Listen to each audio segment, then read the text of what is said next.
Hey there, welcome to LSAT Demon Daily. I'm Erik Johansson, a teacher with LSAT Demon. Joining me today is LSAT Demon student and now LSAT Demon team member, Zach, who is here to share his LSAT success story. Thanks for coming on, Zach, and well done on your success, and welcome to the LSAT Demon team. Yeah, thank you. I've loved being a part of the team. And yeah, I think I owe a lot of my success to the Demon and just the advice they've offered me. So it's totally, thanks to you as well. All right, take me back to the beginning and a diagnostic. Do you remember taking a diagnostic test? Yeah, so last year, summer of 2023, I had a diagnostic score of 154. Um, and at the time, like I didn't really know what that meant because like this was me first day, purchasing the Demon, taking a test and like I'm in just at home like chewing on chips while I'm taking the exam. Like I'm not even taking it like super seriously. I'm like, oh, it's the first test, it's fine. And yeah, I just remember, getting the 154. I'm like, is this like good? Because I really went into LSAT prep and like, this long journey of eventually taking the LSAT, not really knowing everything there is to know about the LSAT, like not really knowing anything really. Yeah. Didn't know what a logic game was until I took the practice test. Didn't know what to expect. Didn't know there was even three sections. I just kind of took it. And yeah, I got a 154 and then didn't know where to go from there. So I just started because I got recommended. I remember Nathan and Ben saying, "Hey, start with the live program, and at least for your first month, and then you can change." And that's what I ended up doing. And when I went to my classes, that's kind of where I started, learning, and I would do drills and kind of started from there. Um, and then moving on, I for 3 months I studied pretty hard, and my plan was to take the August and apply actually for the cycle last year. Mm-hmm. Um, but that didn't end up really working out. I uh, made a really dumb decision because I graduated and then I had an internship planned in Ireland. Oh, wow. Yeah, and it was really a great opportunity, but I decided to take my test. Like I had my test scheduled for the day I landed in Ireland, Uh, which was so stupid for multiple reasons. Because I one scheduled it for PST, which I didn't know you had. Like it was very. I thought it just meant that's the time, but it's like no, you have to take it in that time zone. So Yeah, they are pretty specific on if you're taking it internationally, you have to register for one of their international test dates and options. Yeah. yeah, I think I just kind of didn't know that and didn't really think to like I don't know, think about that because I was like, oh, Yeah. well, I'm going on this and it works perfectly. And that was the only test date that lined up. Hmm. Anyways, so yeah, that wasn't gonna work. And my apartment's Wi-Fi was also terrible, so I couldn't even fully take the test anyway. So Yeah. I ended up getting that because I called LSAC and then they were like, okay, it's fine. You can, take it again. But I think the next international date was like way later than I wanted. So I really had to decide whether to totally change up my plan for admissions or to just, apply next year. And then, Nathan's voice kind of rang in my mind where he's like, take another year if you need to. Like, no one usually regrets it. Every person I've talked to is always happy. Hmm. And so I decided to do that, push it to this year to apply. And I'm Hmm. so happy. Best decision I've made, like seriously. Because one, I got to enjoy my time, at my internship being in, another country. And two, I would have never dreamed of getting a 173 like I did. So Yeah. Where were you at with your practice test scores in August when you I was in intended to the take it? mid to low 160s. So I was like, I would have been happy with 165 at that point. Because in my head, even though I think I was definitely hearing Nathan and Ben saying, like, 170, you can get a 170. I'm like, my friends and even some family at the time are like, oh, mid 160s is good. It's fine. Like, Hmm. really matters is GPA, all that. Um, so which is not true from what I've, soon realized. GPA is important, and it's not the only important thing. Yeah, but yeah, LSAT Yeah. is also very important. Yeah. And yeah, that totally, um, you know, 165 and my final score is a 173, which makes all the difference. So it Totally. definitely changed my trajectory, like in terms of what law schools I could apply to and what scholarships I could expect. How many times did you end up taking the test? So I took it a total of 4 times. I took it. Another bad decision I made, which I'd recommend, anybody to not do, is to wait until you're fully ready. Like basically right after I got back from my internship, I just wanted to, see where I was at. And instead of taking a practice test with a demon, because I don't know if I covered it, but I did not study really while I was abroad because I didn't want to make that choice of, oh, do I want to work full time and then also study, or do I want to, with my free time, uh, you know, enjoy and like explore around somewhere I'll probably never be again. Yeah. So I really hadn't studied for like 4, 5 months. I get back and then I take the February LSAT just to kind of see where I'm at, which was a really, yeah, I would recommend waiting until you're really where your goal score is at before taking another one. Hmm. So I did that and I did bad. I got a 160 and I'm like, oh, I'm hopeless. Like, there's, this sucks. And we Um, should say 160 bad given what your practice test scores had been. Not yeah, what not they saying had that a been 160 is a and bad score, yeah, just that it was no, low for yeah, it's you. not bad at all. I Yeah. just, in my head, I was like, this is not what I wanted. Yeah. I thought I'd retain more knowledge. But then I think I really, decided to, from that point, I'm like, okay, I'm going to work really hard this next year and I'm going to do it right. And yeah, so from then on, I was just studying at the Demon. I took the June test, which I scored a 165, and that was with logic games, which is my best section.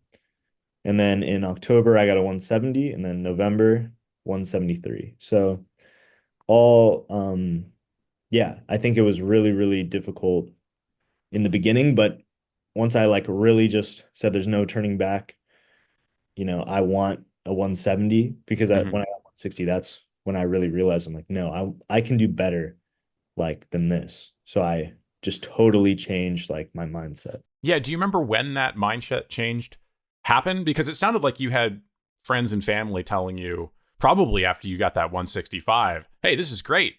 Take that and go to law school. Yeah, I think it was when I really started to like study more the demon way and, every day, at least 1 hour, Mm. multiple hours if I could, take more practice tests. And I started to see a really big improvement. I think that's when I realized I could not only get a 165, this was before I got the 165 in June because I was PTing way higher. I realized I can do way better than 165. I can get to, yeah, 170. And then once I started PTing 170, I'm like, I can go higher than 170. And it just, I think once I started to get my rhythm down in studying, the sky was the limit. And you start to realize, if you really, work hard and take the right steps, 180 is possible. Like at the end of when I was, at the end of my studying journey, I was like, I could get a 180. I've PT'd 180, like Hmm. it's definitely in the range of possibilities. And I think I definitely I've actually thought of like certain things like little things I wish I had done differently in my Yeah. journey that I think would lead a lot of students to a 180, like or very close if they, Yeah. What's the biggest thing that comes to mind that you wish you'd done differently? So the number one thing I wish I had taken the worst section. So for me, going back to 2023, it was always RC. So I had always ignored it. I hated it. I hated it compared to logic games and logical reasoning because I always felt like the other two were like puzzles. Like I enjoyed puzzles. And, I just found those really rewarding to do. Yeah. And I never felt that way with RC. Hmm. And so I put it on the back burner, and I can tell you that the reason I got a 165 in June was purely because I got a minimum minus 10 on RC on the uh that one because I know I perfected the logic games. That was something that was very doable at the time. And then I think anywhere from minus maybe 3 to minus 6 on the LR. Mm-hmm. And then I just totally bombed the RC Yeah. because I never gave it the time of day because I hated it. Yeah, I definitely recommend any LSAT Demon student to, like, if you know secretly, I'm way better at LR than RC, or I'm way better at RC than LR. There's some people like that. Mm-hmm. To immediately not say like one day, that day, to say RC is going to be my best section. My worst section is going to become my best section. And that is my primary goal. Because one, it totally changes your mindset. Instead of like hiding away from a section, you are attacking it, which when I started doing that, which was after June, Mm-hmm.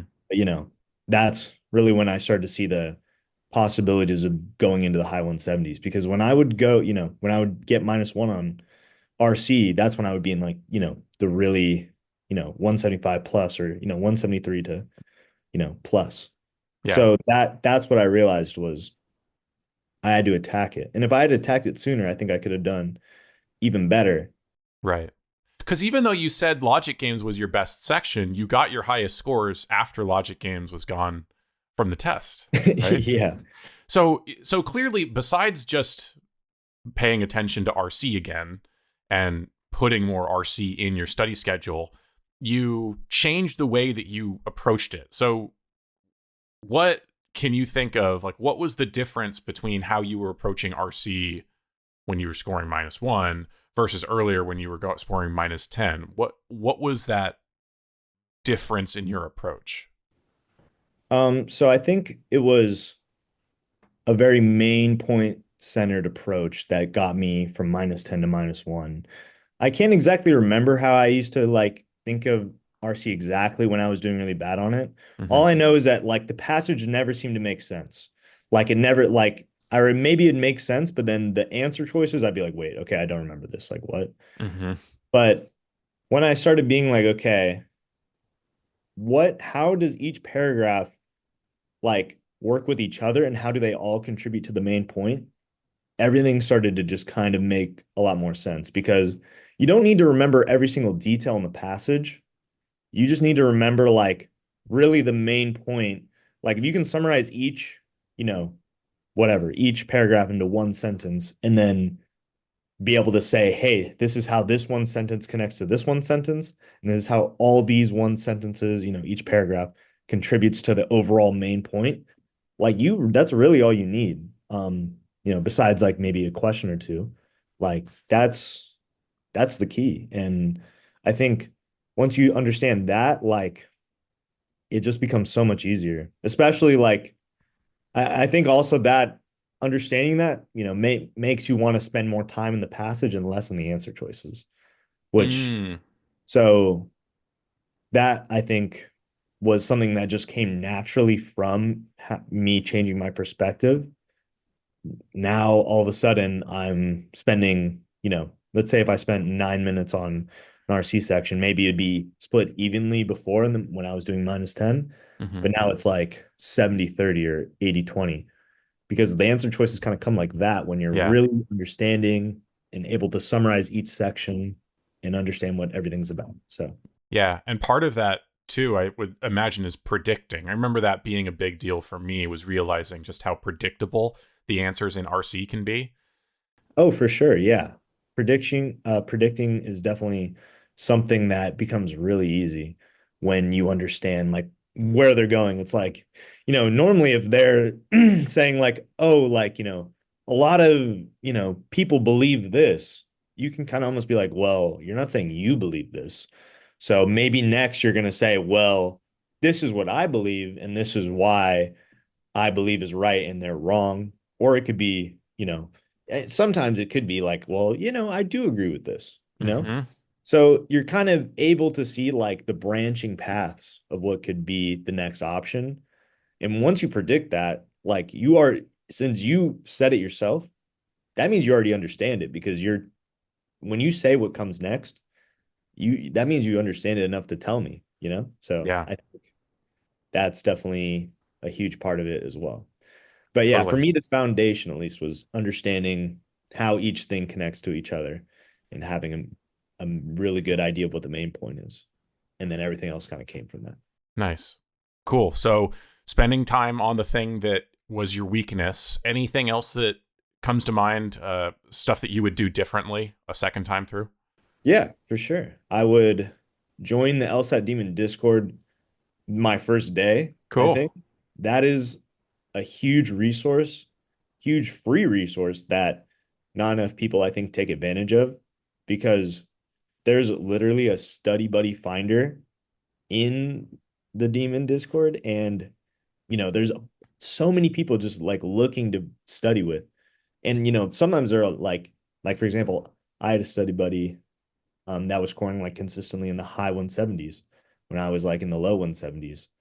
And he was amazing for helping me get better at RC. Like we would go through RCs together and I would be able to see his thought process. And, that totally made me like change how I was doing it. Or Mm, maybe I saw how things would click in his mind. I'm like, oh, maybe I should be thinking about it more like that. And nice. there's, so many people like that. Like maybe you're at a low 160s level and there's someone at a high 160s level. I'm sure they're happy to, you know, study with someone just to like, you know, even teaching, I think helps you become better because when you talk it out, you gain like a better understanding. So yeah, I think that's a huge resource people don't use enough. So that, let me see. Also, I think blind review is something I wish I would have started doing sooner. Yeah, describe that process for me. Yeah, of course. So it'd be well, I guess maybe first I should say taking a practice section every day minimum or, every other day minimum Hmm. for me really helped because it just got me to feel like that timed environment, that test taking timed environment was like, that was just every day. That was normal. So I did it every day, but I think every other day is okay too. Because, everybody can fit in 35 minutes, I think. Like you don't have to review it in the same day. You don't even have to, look at the answer. You could just be like, okay, I did my 35 minutes. I'm not even going to look at what I got wrong. I'll look at that tomorrow. And that's fine. But I think, doing one of those a day could make the world of a difference because, that time taking environment will just become normal, which is, you know, huge when you're like, maybe you're Totally. bad at taking tests, maybe you have test anxiety. Mastering that and just mastering timed, you know, having time in the back of your mind is huge. Yeah. Yeah, getting used to ignoring the clock or getting comfortable with the idea that the clock is ticking, but you're not worried about it. Yeah, exactly. Yeah, but you mentioned blind review. So tell me about how your review process changed and how you improved your review process. Of course. So I started, yeah, just doing normal review. And then I was introduced to the concept of blind review um, through LSAT Demon. He's like the Stewart, that's his name. There we go. Okay. He's the teacher. He's Yeah. of, I forget the class that it was, but I think, if you know Stewart, you know Stewart. But yeah, he introduced me to blind review after I asked him like how he prepped for the test. And yeah, that totally changed how I view test taking in general. So what it is you take a timed section normally once, and then without looking at the answers, without looking how many you missed, you go through the exact same section again, except untimed, and you're just basically locking in your answer choice. So you're like reading the question again, doing it again. But instead of being under this timed environment, you have unlimited time and you're just like, okay, let me really understand this argument. Whereas maybe, you're under time pressure before. And you go through, and sometimes you'll be like, oh, wait, I missed that. And you'll switch it. Um, and then when you're done, that's when you press submit. And the ones that you end up getting wrong twice, that's I think where the learning comes from, Hmm. is because you need to review those heavily because you not only got those wrong under a timed environment, you got those wrong in a unlimited time environment where the goal is to like make sure you're getting the answer right. Right.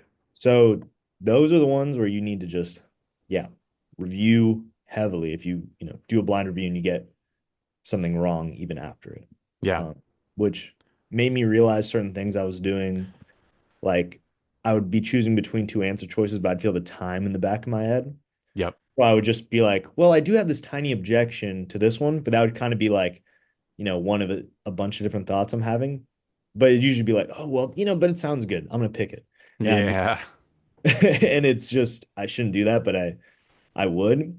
Um, but then I think that blind review process where I'd, you know, end up kind of doing that twice, I'd be like, oh wait, I'm like, there's like something really wrong with that thought process if I'm doing it twice, even under like an untimed environment. And yeah, that made me be like, if I have a tiny objection, I need to just like put that to the forefront of my mind and make sure to eliminate that answer choice, even if it sounds better. Mm-hmm. Yeah, we make so many of those little decisions without consciously realizing that we're letting ourselves off the hook. Yeah, exactly. When there's more work to be done, and our brain doesn't want to do the extra work of figuring out why it is that I don't really like this answer choice. I'm about to pick it, but something about it I don't really like. And we can make the decision to ignore that bad feeling and just pick it and move on. Or we can sit with it and figure out what we're doing wrong. And just through that review process, it sounds like you were learning to recognize, oh, I'm now noticing more often when my brain is trying to sabotage me and when my brain is trying to be lazy. And I'm not going to let that happen. I'm going to stick with it and figure it out. Yeah. And I Nice. think, yeah, that was huge because I was doing that. Even though I was doing well, I think that was the difference between minus, you know, 3 or 4 on average to like minus 2 or 1 on average for LR. Mm-hmm. And yeah, that was huge. So Yeah. I think that's how you really step up your game. In the beginning, it helps. And in the end, I think it really, really helps, even if you're at the higher end of scores, because it makes you really understand your process to like, the tiniest degree. And it really, Yeah. makes a difference. Yeah. I will say, I'm glad that that review process worked for you. It sounds different from what I did. I wouldn't go through an entire time section and before seeing which ones I got wrong. I would go ahead and see, oh, these are the questions that were flagged as wrong, and I wouldn't take the time to redo all the questions regardless. But I would look at, hey, here are the ones that I got wrong before looking at the answer, before reading the explanation. Let me see if I can get this right. So, yeah, slight differences, but I think the point being, don't just immediately have someone else tell you the explanation. Sit with your mistake before cheating and looking at the answer and see if you can get it right on your own first. So, I think that is crucial for sure. 100%. I think if Yeah. you're doing that, I would do that in the beginning. That was like my, when I'm getting 160s and stuff, that was like my thought process, Mm-hmm. because I think I don't know. It's just something about, watching a video of Nathan, perfectly analyzing why something's wrong and be like, well, obviously it's like this. You kind of get that energy too. Where you're like, oh yeah, that's easy. Oh, I understand now. Mm-hmm. But realistically, that's, you don't really understand it because Nathan kind of walked you through it, Yeah. and you can be able to really put that in the next one. Not saying that explanations are, you know, bad. Like they're great to look at when you've already done the work and you've already understood for yourself, like where your thought process went right and wrong. But I Yep. think just using it kind of as a crutch, yeah, that's, Yeah. I would recommend against it. Cool. Well, it seems like you were totally integrated into the whole LSAT Demon ecosystem, the Discord, you were in live classes, you were doing ask button stuff. You were also a podcast listener, which we were talking about before we recorded. So, was there anything big that you can think about learning from the podcast that changed the way that you approach this test?